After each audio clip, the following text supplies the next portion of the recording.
Tuhan itu sebenarnya nggak ada. Tuhan itu diciptakan sendiri oleh manusia, dijadikan momok-momok dan hantu itu kan begitu. Agama apapun kan punya dua konsep yang sangat menarik bagi kelompok-kelompok ekstrim maupun teror maupun kelompok-kelompok radikal ini. Yang satu adalah konsep kemartiran dalam agama itu semuanya ada.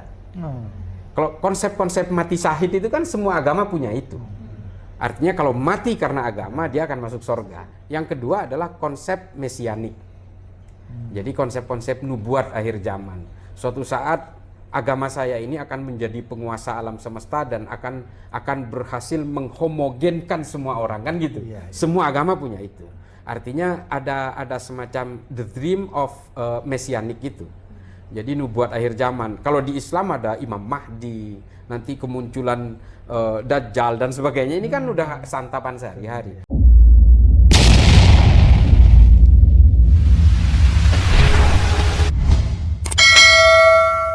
Ya, saya sendiri selalu dengan tegas mengatakan kalau ada yang mengatakan ideologi khilafah ini adalah ideologi dari Tuhan dan itu warisan Nabi Muhammad, saya menentang keras sekali itu.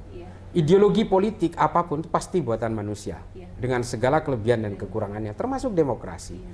Dan kalau itu dibilang warisan Nabi Muhammad tidak pernah mewariskan ideologi politik, suksesi saja dia tidak wariskan, apalagi ideologi politiknya.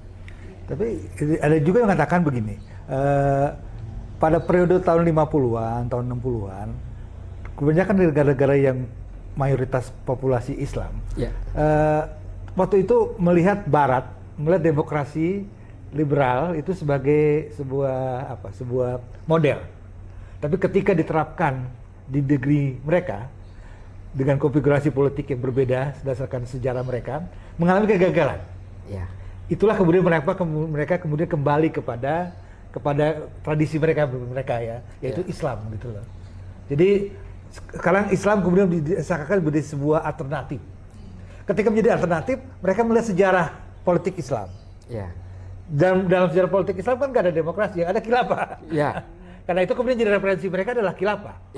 Apalagi kemudian trauma perang salib itu kan selalu ada gitu loh.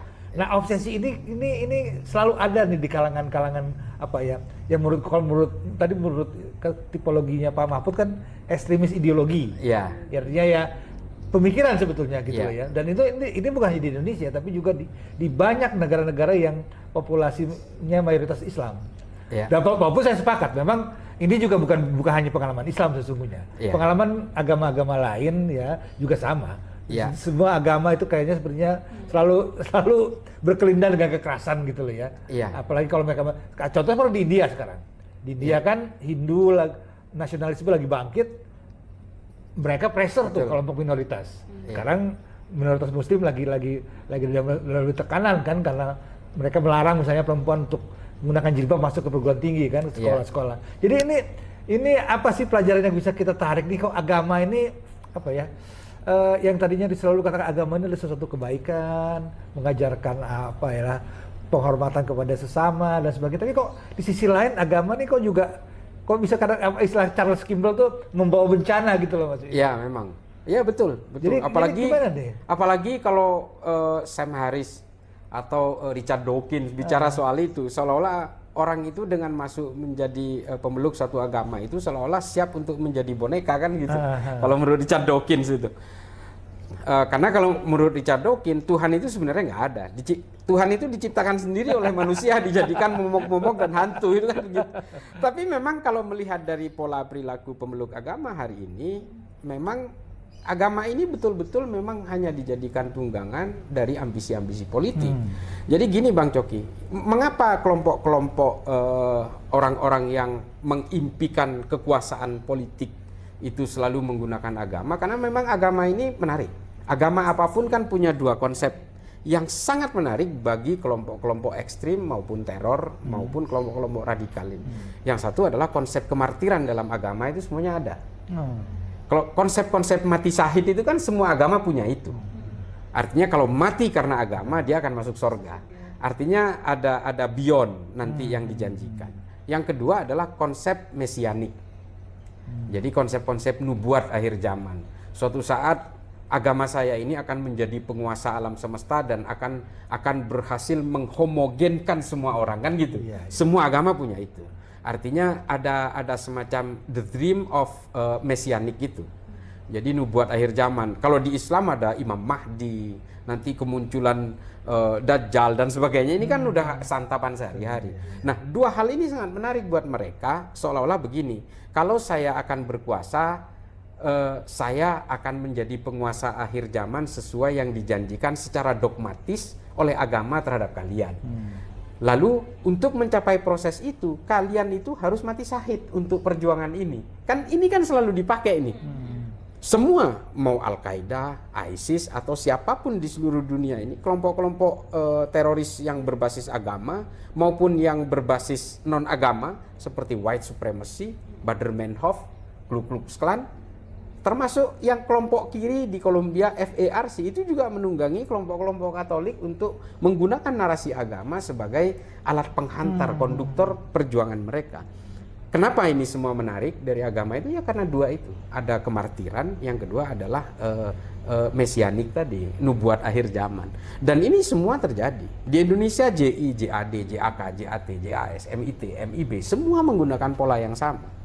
Boko Haram, Al-Shabaab, termasuk Abu Sayyaf juga menggunakan pola itu, memanfaatkan kemartiran bahwa kalau kalian mati, coba bayangkan, bisa mengubah orang yang seharusnya dia itu berani untuk hidup, tapi kemudian diubah otaknya untuk berani mati karena konsep kemartiran ini. Nah, ini menarik buat orang-orang itu.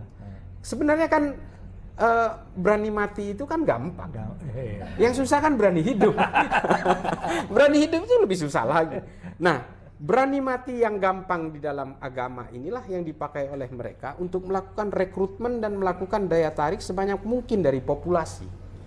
Ini yang dipakai.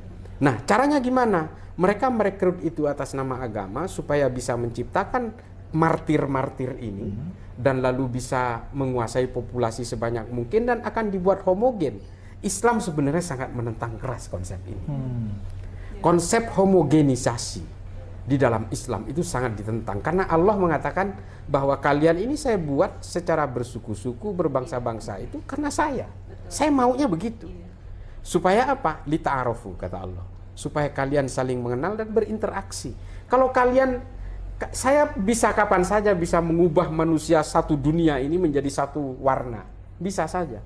Tapi kan kalian itu nanti tidak akan saling mengenal dan saling berinteraksi. Inilah konsep lita'arofu itu di dalam Islam. Makanya impian-impian orang untuk menghomogenkan seluruh isi bumi ini menurut saya utopis. Karena Allah sendiri tidak menghendaki itu.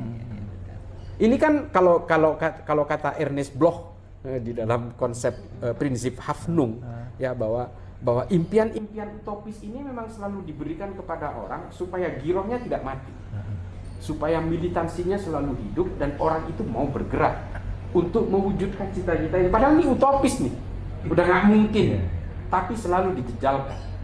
Jaringan-jaringan teror itu, Bang Coki, Sisi, itu memang selalu diberi mimpi, tegakkan daulah khilafah Islamnya. Ya ini mimpinya yang diulang-ulang terus. Dan dia merasa bahwa dia martir untuk tujuan itu. Ya, karena kalau daulah ini tegak, khilafah ini tegak, kalian akan makmur.